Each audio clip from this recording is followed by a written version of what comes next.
special edition of Fast Five Sports. I am Matt Infield, joined today by, we call him many names, Digital King, Stat Boy as he likes to be called for the purposes of this show.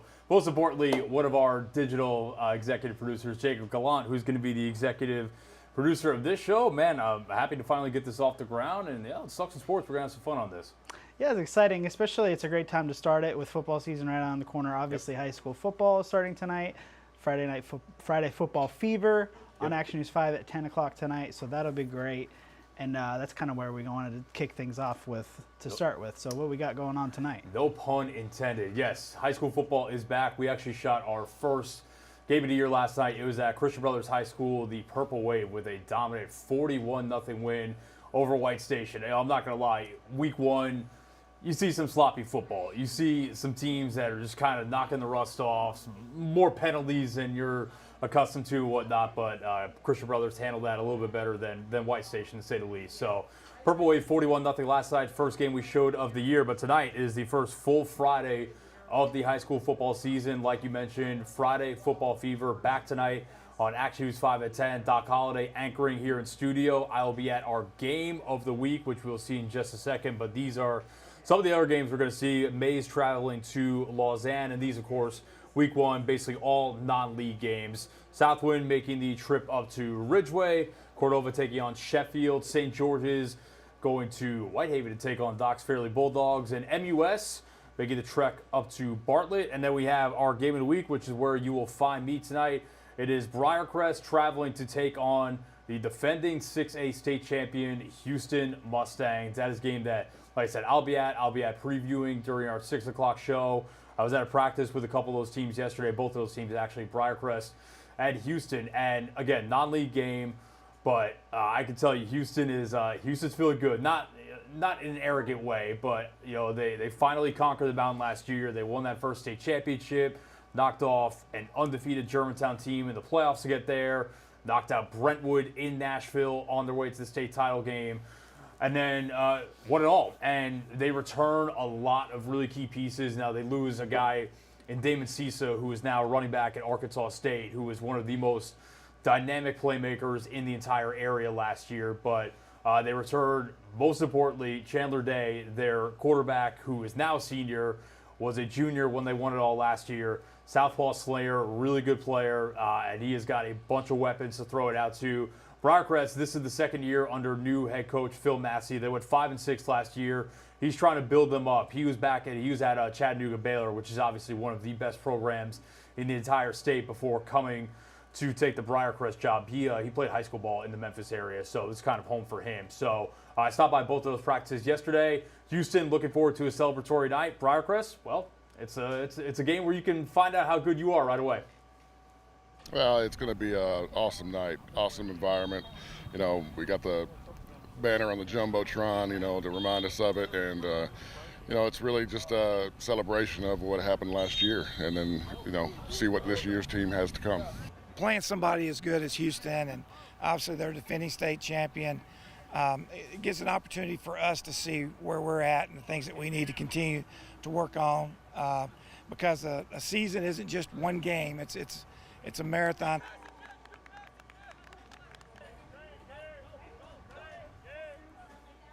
So yeah, Houston, it's going to be a rowdy atmosphere tonight. They always have a really good crowd out there, one of the best high school stadiums in the Mid-South area. And yeah, I mean, it's going to be a celebratory mood, celebrating last year, but I'm curious to see how good they are tonight because, like I said, that team is loaded. I asked James Thomas, their head coach, yesterday when I was out there at practice, you know, other than having a senior quarterback at Chandler Day who has already led a team to a state championship, what's the biggest advantage? What do you think the hallmark of your team is going to be? And he said their defense, and this is his words, defense is going to be nasty because they have a lot of guys that like hunting the ball, pursuing the ball, and getting there with nasty intentions. So when you've got a great quarterback and then you've got a defense that can back it up at this level, and like I said, they've got playmakers all over the place, they're going to be tough again. And, you know, I think that probably the biggest thing that they're focused on from talking to them yesterday is, you know, Hungry Dogs run faster. And, you know, last year they got to the top of the mountain. They won that first state championship in program history. How do you stay motivated? How do you keep that chip on your shoulder to go for it again? But repeating is tough, and the chance to repeat, I think, is probably the biggest motivation there. So, yeah, looking forward to that game. Southwind versus Ridgeway. We'll be at that game as well, like we mentioned. Listen, this quarterback for Southwind, a kid named Kelvin Perkins, was a Mr. Tennessee football winner last year as a sophomore. He is really, really good. One of the best, if not the best, quarterback prospect in the Memphis area right now. And he's going to his junior year. So it's kind of scary to think he's been this good already. And Southwind was, I believe, undefeated for the first, I think they ran through the regular season undefeated last year and then lost in the playoffs. But that kid's really good. Keep an eye on him. MUS was good last year. They return a bunch of key pieces as well, but it is the start of a new era for them. And their legendary head coach, Bobby Alston, has retired and stepped to the side. So new regime there. Bartlett, I expect them to take another step forward this year. Year 2 of Chris Smith, who was their new head coach last year. And guys, shout out Doc's boys, Cedric Miller over at Mays. They've been really good the last couple of years. Maybe they take another step forward this year. They travel to Lausanne tonight, so that'll be a good non-league game off the bat. So, yeah, what do you think? You got anything in mind with that, or do we want to talk a little college ball now? No, I'm just excited to see the beginning of the season. Obviously, college, high school football is kind of a big deal around here. There's a ton of great teams around our area. Yep. So excited to see the highlights tonight. And Houston, see I'll where say we it was. I think the cool thing about Houston is Houston was the first public school in Memphis, Shelby County to win a state championship, and I believe it was like 7 or 8 years, something like that. So, yeah, we'll see if they can. We'll see if they can go forward again. All right, we do have college football starting this weekend. It is week 0 because only college football can have something that's actually called week 0. We have 4 games on the slate, and the headliner is Florida State taking on Georgia Tech. That game is being played in Dublin, Ireland. So lots of Guinnesses in the crowd there. I'm sure that'll be a good environment. That's also one of the closest games of the weekend in terms of the line. I think Florida State's only favored by 10.5. Yeah, 10.5. Yeah. And then Montana State is about a 2-touchdown favorite over New Mexico. Yeah. And then SMU 26-point favorites. Now ACC SMU, no longer AAC SMU. 26-point favorites on the road at Nevada. And then so Hawaii's home against Delaware State. I will tell you, I don't know if any of you have kept up with this saga around Delaware State football. So they were traveling to JFK to try to take a flight to Hawaii. I imagine it would have gone JFK, LA, Hawaii. They're traveling up from Delaware, and they missed their flight. So then they had to pivot to try to get the entire team and all the staffers over there in 3 separate flights. And then I have a friend who works for University of Hawaii in their athletics department doing compliance. Bigger issue now is that I don't think it's a hurricane because it's in the Pacific Ocean, but it's a typhoon, is headed to Hawaii and might touch down tomorrow on game day. So I was texting with him. He was like, I feel bad for Delaware State. You know, you go through all these travel issues, and then if you end up there and might have to shelter on the island in a hotel instead of playing a game, that would be pretty rough. But yeah, it's tougher than you think about a lot of times shuffling a football team all the way across the country. Yeah, and especially like people talk about Hawaii's horrendous travel schedule. They travel like 3 times as much as any other school in the nation, just like on a per year basis. And so you can have a lot of trouble going into Hawaii as well. And you know, if they're not well rested from all that flight issues, yep. You might want to hammer the Hawaii line on that. Yeah, and especially for schools like obviously a Delaware State is not going to have the budget of even a Memphis, for example, or any number of teams. I would imagine with no official source that they're on the lower end on the money scale when it comes to FBS programs. But yeah, hopefully that game goes off. Hopefully that hurricane misses Hawaii for the most part, and everyone stays safe. But yeah, Florida State, Georgia Tech, a little ACC matchup in Dublin to start out the season. Excited to see, Memphis plays Florida State in just a couple weeks, so that'll be the first look. I know that their defensive line is really nasty, and that's even after they sent a couple guys to the NFL drafted, first couple rounds of the NFL draft this year. Curious what the quarterback situation looks like. Obviously, no Jordan Travis anymore, and he was a big part of that team last year and how successful they were. A team that, in my opinion, should have made the college football playoff. Neither here nor there. What's done It is will be done. interesting to see how Florida State responds to the controversy from last year. Obviously, much easier to get into the playoff this year, but you know, that team, if they're motivated, could be really dangerous Yeah. off of, we were snubbed. We got to make it happen this year. Yep. And former Memphis head coach Mike Norvell. Yep. He's really turned things around from where they were when he got there. Yeah. Yeah, I'm excited for that game. Excited to see what they look like. It'll be a little first peek for Memphis at what they're going to see in Tallahassee in the middle of September. So, yeah, college football is back underway, and from this point on, I think we don't have a weekend without football until Valentine's Day weekend or something like that. So, And Big speaking of the playoff here, I did find something a little interesting online, just surfing the web for interesting things to talk about. And so this is from CBS Sports, and I'll pull it up here. So you look at their experts there just giving which group of 5 teams they think have the best shot at making the playoff. Yep. And you see a lot of Memphis Tigers on this list right here. A couple of their guys had Memphis at number 1. yep. A lot of number 2s here, but they made it onto everybody's list. So, Yep. With the new format this year, a group of 5 team is going to get into the playoff. Yep. Probably pretty unlikely that 2 get in, I would imagine. That will not happen. One of these, maybe not pictured here, but one of these teams is going to get in, and a lot of people are liking Memphis' chances this year with their quarterback coming back, with a lot of continuity that other teams aren't afforded at this point. I know that Boise State made the interesting decision. They're starting I think he's a redshirt freshman. He's going to be their week 1 starter. Madden's the last name. I'm blanking on the first name. But he's going to start over, I think they had a transfer from a Power 5 school. So now, is that something where you throw the kid to the fire to start the season? Because I know they play Oregon week 3. And Boise State, I imagine, will be pretty good. But I also imagine playing the Ducks is going to be quite the challenge for them. Do you throw this kid in the fire, see if he sticks, and then go to your backup from there? Or is this what they feel most confident in the entire season? I think the argument, I guess, for Boise State would be that they probably have a little easier path to a conference championship than Memphis does. I think Memphis is the clear favorite to win the AAC, but they do have 3 really tough road games in UTSA, USF, and Tulane, where college football on the road, you just never know what can happen in a hostile environment. So I think that's probably the argument for Boise State. And if you remember when Memphis played Boise State last year, their running back, Ashton Genty, who was going to be a pretty high NFL draft pick last year, is really, really good. So that would probably be the argument for Boise State. But, yeah, I like Memphis' chances. Between Seth Hennigan back for a 4th year with the same head coach, 3rd year with offense coordinator Tim Cramsey.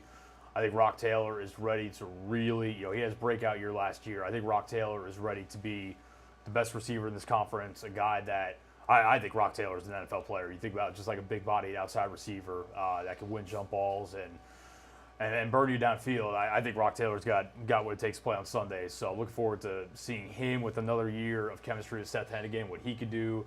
Jameer Blankensee is kind of the speed slot outside guy. Kobe Drake, Mario Anderson, who led South Carolina in rushing last year.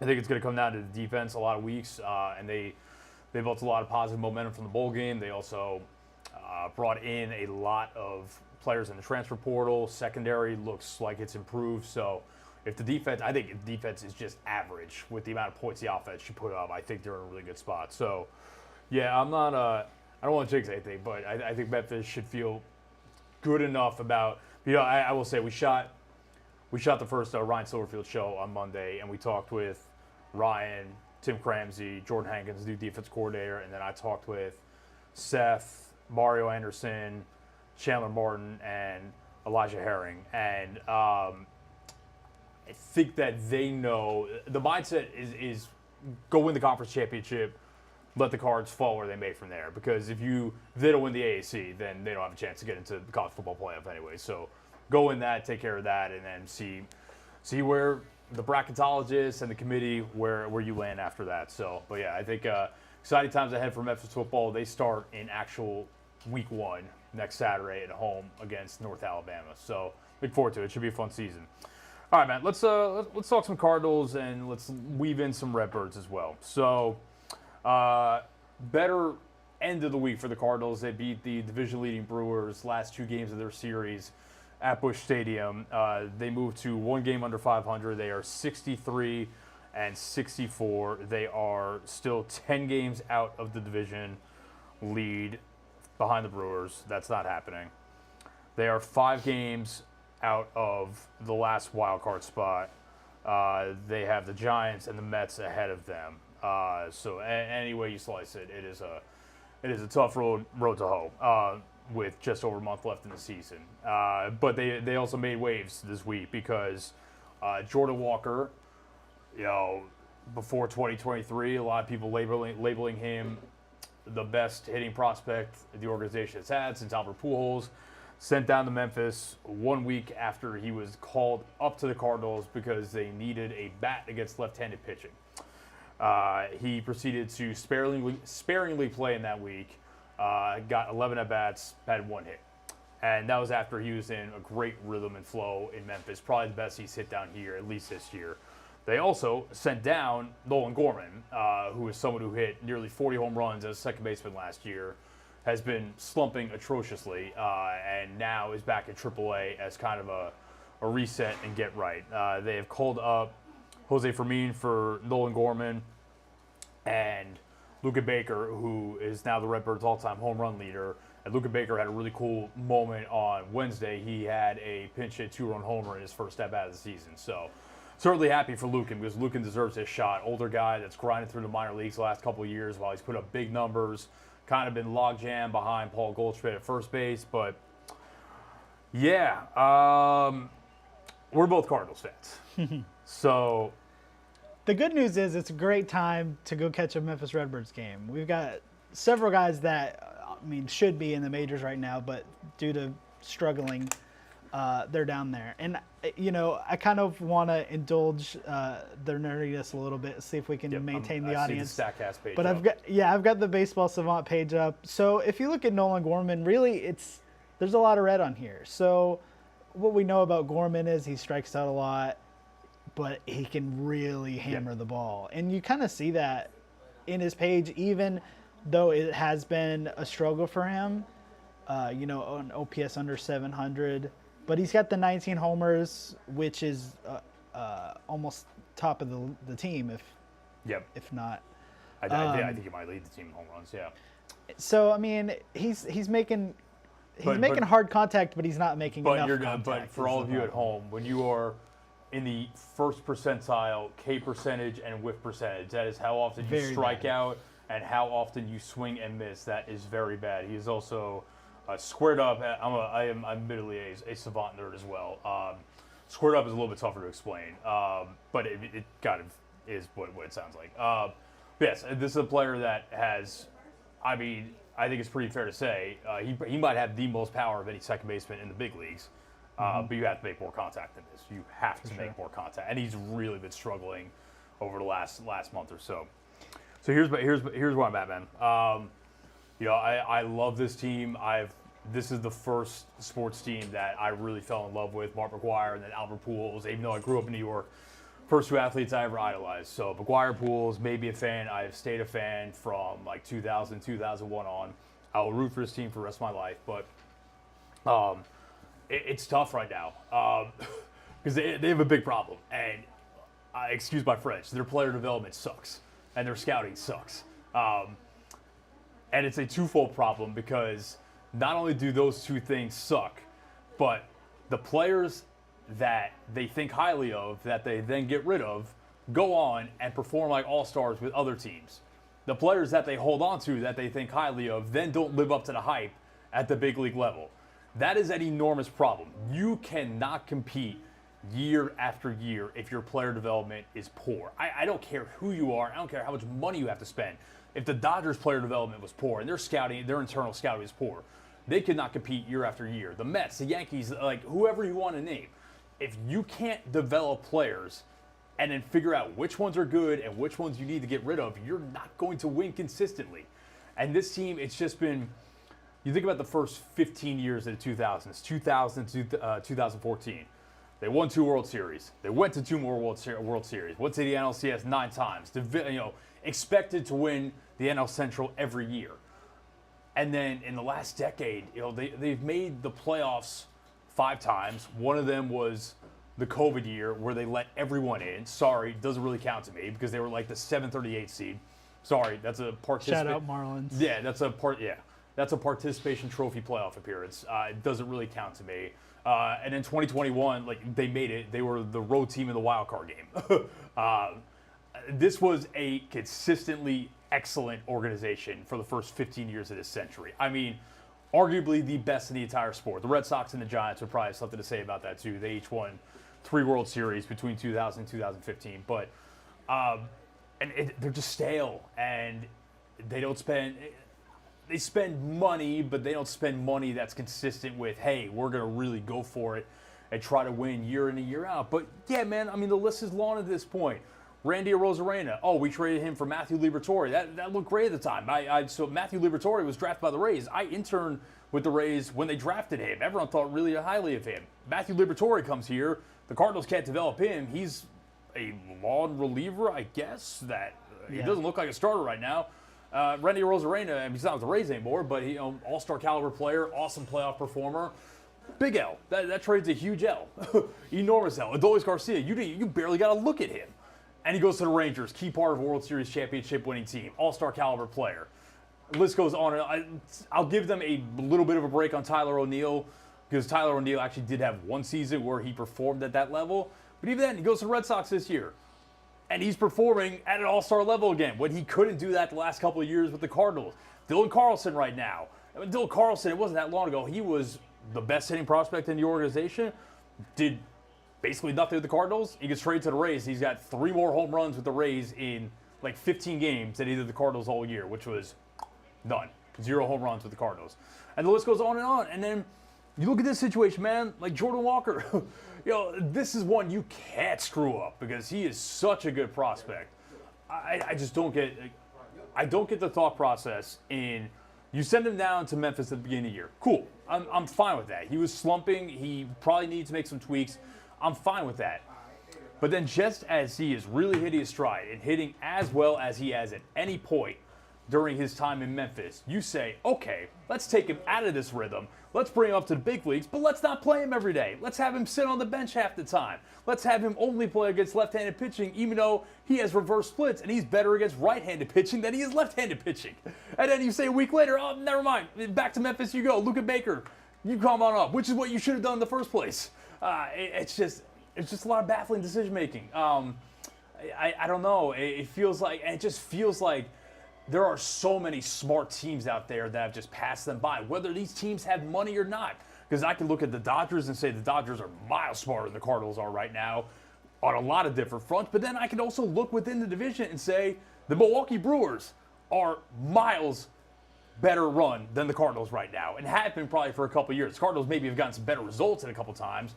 But the Brewers, with less money than the Cardinals, consistently develop players, consistently find diamonds in the rough that become contributors for them, and consistently don't get absolutely slaughtered on trades. So, and like Nolan Gorman's another example. Like he had a nice year last year. What do you have? Nolan Gorman had 27 home runs last year. I saw before. You have to pull it back up. But yeah, 27 home runs last year. That's a nice year. But then this year he's back below the 700 OPS mark. The way I view it right now, they have 2 player development success stories, Mason Wynn and Alec Burleson.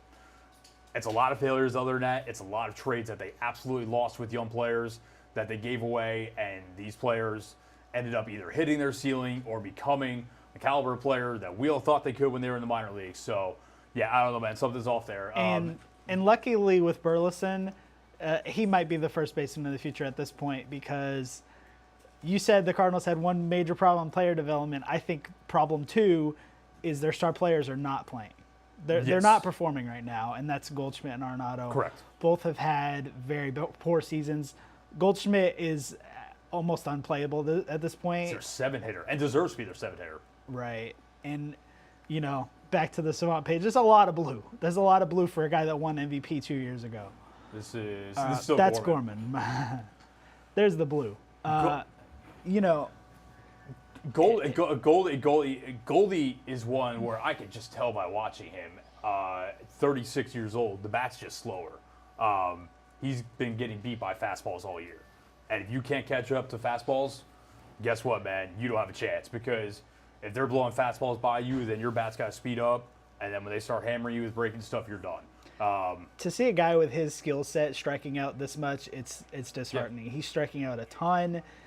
And again, 2 years ago, he was the best hitter in the National League. Yeah. I guess the break I'll give them on Goldie and Arenado is that these guys have performed, and it's been Goldie got here in 2019, so they've had him for 5 years. And Arenado was in 20. I believe this is year 6 for him. Yeah. So these guys are just getting a little bit older, which happens. But you know what happens? You know how you supplement and make up for the fact that your star players are older? You have young guys coming behind them that can take their place. Like Goldie's a free agent this offseason and shouldn't really, I know that there is some thought out there to re-sign into a shorter deal or whatnot. Personally, I think they need to kind of move on, unless he's coming back for dirt cheap, which I don't think he would. Move on, cut your losses, and probably play Alec Burleson at first base, and then try to open up something for Jordan Walker next year. But yeah, they had this window where they had Goldie and Arenado, and in the early 2020s, and they could have capitalized, and they didn't, because everything else that goes into roster building, like these pitching staffs that they built year in and year out, they're just mid. They're not good enough. What level of confidence would you have in a real playoff series that the Cardinals can beat the Dodgers anytime soon? The Braves, the Phillies, even the Brewers, to an extent. I'm not giving the Brewers that much credit, but I'm talking about the real big dogs of the National League, the teams that you have to go through every single year. Even like the Padres, man, like a healthy Padres team. I don't know. I think the one saving grace for the Cardinals is if they ever got their stuff together quickly, this division I don't think is going to be a powerhouse anytime soon. Although these teams at the bottom of the division forever, Pittsburgh with Paul Skeens and Jared Jones next year, I think they're going to be a lot better if they add some bats. Cincy, weird year for Cincy. I think that they're on the come up though. Like Ellie's an absolute star, and they've got other young bats around him. They can be decent pretty soon. The Cubs can be bad forever. I also don't think that the Cubs are all that well run right now. But the Brewers, like I said, if I ever thought the Brewers were going to take this big step down with Craig Counsell, hasn't happened. Pat Murphy is on pace to win NL Manager of the Year. So, yeah, I'm not going to sit up here and call for people to get fired or whatnot, but like something's got to change with the Cardinals, whether it's John Mozeliak or Ollie Marmol. But I think it goes beyond one person. I just think it's an entire process of how you evaluate and build a team. And yeah, they're stale. They've been passed by, and they are no longer an excellent organization. Far from it. So it's kind of sad to see. So on that point, real quick, because it's about 2:00, but do you think there is a result outside of basically winning the World Series where the Cardinals bring back Ollie Marmol next year? No. Well, if they made a miracle run to the playoffs this year, I could see it. But otherwise, I would say no. I think the bigger question is John Mozeliak. Been there forever. Also, the Witt family. If you're watching this, which you're probably not, but if this gets to you, this idea that you need fans to show up to put a competitive field on the team and to spend money. Nah, man, that is not how it works. This is not a chicken and the egg situation. Put a competitive team on the field, and the fans of St. Louis will show up, but the team has to be some semblance of good first. And the fans have started somewhat revolting a little bit by not showing up and supporting this mediocre product. So, yeah, man, it's not fun right now. I hope it becomes fun soon, because that team has given me so many of my best moments as a sports fan, but not a lot of them lately. All right, moving on for the Cardinals. What do we got? We got a Grizz 2K Reigns. All right, what do you want to hit on? So you want to hit these real quick, because we are at about a half hour here, but if you want to check these out, Ja Morant is 20. So by NBA 2K standards, the 20th best player in the NBA. So he's a 90 overall. Tied with Tyrese Halliburton, who had an incredible season last year. He's really rising up the rankings, but still below guys like Kyrie Irving, Jaylen Brown. Do you think that's a fair rating for him? I think I told you yesterday I'd give him a 91. I guess I get he played 9 games last year. Do I think Ja Morant is better than Tyrese Halliburton? Yes. Do I think Ja Morant is better than Kyrie Irving? Yes. Do I think Ja Morant is better than Donovan Mitchell? Yeah. I would even probably, I'm a Knicks fan, I would probably say that Ja Morant's better than Jalen Brunson. But that's high because Mitchell and Brunson were excellent last year. So that's pretty high praise.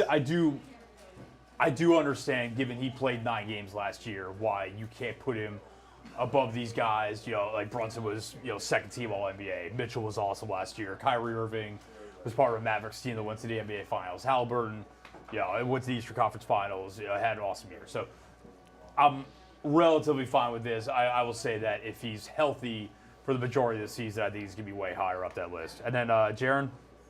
So Jaren is an 87. I don't have the graphic pulled up, but he's tied with Markkanen, Evan Mobley. Well, no, he's above Markkanen, Mobley, Randall, Şengün. I just listed the bigs. Yeah. Tied with Chet Holmgren, which is kind of interesting, and Kristaps Porzingis, who obviously just coming off of a finals run. Yeah. And then he is below Karl-Anthony Towns, your boy. Siakam, Zion Williamson, Sabonis, and Bam Adebayo, who plays a pretty similar game to Jaren. So interesting that they've got Bam above him. Yeah. Do you think that's valid or? Yeah, I think Bam above him is valid. Bam's really good. I'm fine with Bam above him. I think Bam's offensive game is a little bit better right now. I'm trying. Chet feels like a little bit of projection for me. Chet's really good, but Chet feels like a little bit of projection to me. Porzingis, I think he told you yesterday, I get it, he was on the finals team, but could Jaren be the 4th best player on a championship winning team? Yes. Absolutely. I think so. I think he could be the 3rd, maybe I 2nd. I agree. I think that if this Grizzlies team ever reaches the mountaintop, I think he probably will be the 2nd best player. Markkanen's interesting. Markkanen's really good. Markkanen's really, really good. I'm good with him above Mobley, Randall, and Şengün. The one I had a beef with, they hate on Desmond Bane a little bit. 83. I know we talked a little bit off camera yesterday. Des got me at 85. I get it. Des missed half the season, but he showed enough in that time frame for me. I would say he's got to be an 85. I think the nationwide kind of the national scope on him is still just a guy that's just chucking threes. And if you watch the Grizzlies regularly, you know he's not just that. Downhill Des. Obviously, excellent three-point shooter still, one of the tops in the league, but he's got a lot more to his game than that. And I don't think the national media is really recognizing that yet. But he wasn't even a top 5 shooter in the game, so yeah, I don't know. The national scope on the Grizzlies this year is kind of a little bit. I think they're sleeping on them a little bit, but I guess we'll find out. All right, man, this is fun. The debut of Fast 5 Sports. We're going to try to do this twice. Actually, no, we're definitely going to do this twice a week. Every Friday for sure, and then we shooting for Mondays. I think Monday, a little Monday episode, a little Friday episode. Take you out of the weekend, take you into the weekend. So yeah, man, this is fun. We will do it twice a week from here on out. We're just getting to the busy time of year, so we're going to have a lot to talk about. I'm sure Griffin Demaray will jump on at some point. I'll see if I can bribe Doc to come on, maybe join me a time or two, but we'll see. But for the debut episode of Fast 5 Sports, that is Jacob Gallant, Digital King, Stat Boy. I am Matt Infield. Catch us tonight on Friday Football Fever. We have a preview on Action News 5 at 6. Full episode coming up tonight on Action News 5 at 10. We will see you then. We're out of here.